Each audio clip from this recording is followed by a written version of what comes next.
Beetroot idiyappam இதுக்கு தொட்டுக்க வந்து நல்லா க்ரீமியாக குருமா எப்படி பண்ணுறதுன்னு பார்க்கலாம். ஃபர்ஸ்ட்டு நான் வந்து குருமா நான் வந்து காஞ்ச பட்டாணி நைட்டே ஊற வச்சுட்டேன். ஸோ இது காலையிலே ஏஞ்சி குக்கரில் மாற்றிட்டு தண்ணி ஊற்றிட்டு கரெக்டாக 3 விசில் ப்ரெஷர் குக் பண்ண போகிறேன்.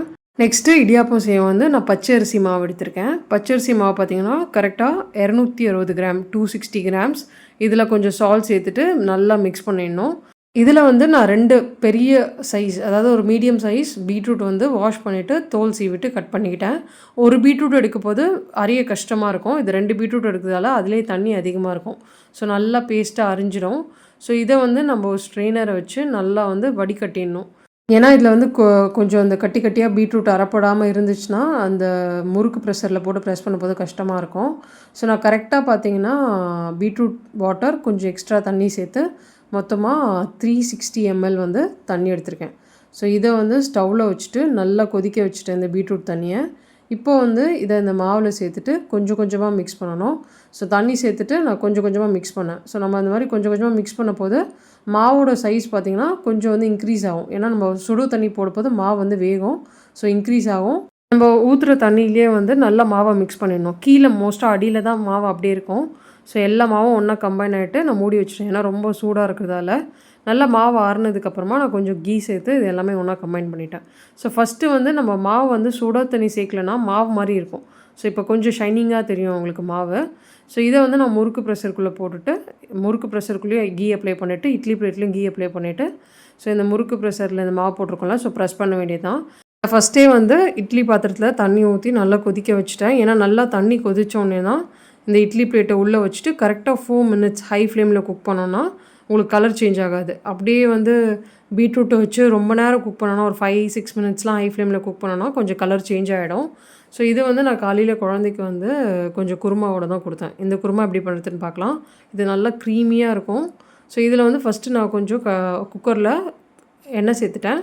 கொஞ்சோண்டு சீரகம், சோம்பு, அதுக்கப்புறம் வெங்காயம் சேர்த்துட்டு நல்லா வதங்கினதுக்கப்புறமா ஒரே ஒரு ஸ்பூன் இஞ்சி பூண்டு விழுது.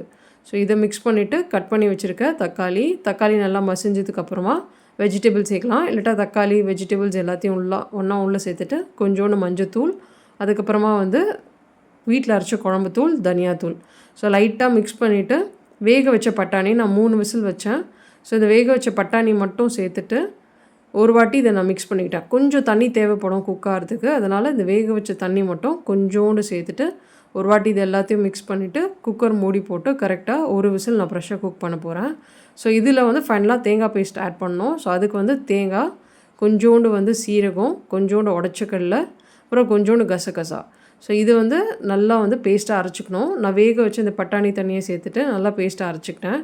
இதுக்கப்புறம் ஒரு ஸ்ட்ரெயினரை வச்சு நம்ம வடிகட்ட வேண்டியது தான். தேங்காய் பால் தனியாக எடுத்துடணும். தேங்காயோட திப்பி நான் சேர்க்க மாட்டேன் மோஸ்ட்டாக. ஏன்னா அந்த குருமாவில் வந்து சாப்பிடும்போது தொண்டையில் ஒரு மாதிரி இருக்கும். ஸோ இந்த மாதிரி நான் வந்து எப்போவுமே ஸ்ட்ரெயின் பண்ணி தான் சேர்ப்பேன்.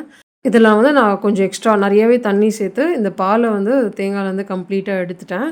ஸோ இப்போ வந்து ப்ரெஷரும் ரிலீஸ் ஆகிடுச்சு. ஸ்டவ் வந்து லோ ஃப்ளேமில் வச்சுட்டு நம்ம இந்த குக்கரோட வெயிட் எடுத்துகிட்டு இப்போ ஓப்பன் பண்ணிங்கன்னா பார்த்தீங்கன்னா நல்லா குக் ஆகிருக்கும். ஸோ ஒரு வாட்டி இதை லைட்டாக மிக்ஸ் பண்ணிவிட்டு இதில் வந்து நான் தேங்காய் பால் சேர்த்துட்டேன். ஸோ அந்த தேங்காய் பால் சேர்த்தோடனே நல்லா திக்காக க்ரீமியாக இருக்கும் உங்களுக்கு. குருமா வந்து மோஸ்ட்டாக தேங்காய் பால் மட்டும் அரைச்சி சேர்க்க போது உங்களுக்கு வந்து தண்ணியாக இருக்கும். ஸோ இதில் உடச்சக்கெல்லாம் சேர்த்ததால் நல்லா க்ரீமியாக திக்காக ரிச்சாக இருக்கும்.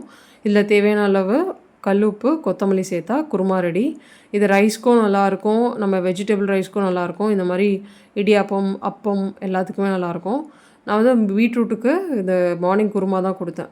குழந்த வேண்டான்னு சொன்னதால் மறுபடியும் வந்து தேங்காய் கொஞ்சம் அரைச்சிட்டு அதில் தேங்காய் பால் எடுத்துகிட்டு அவளுக்கு கொடுத்தேன்.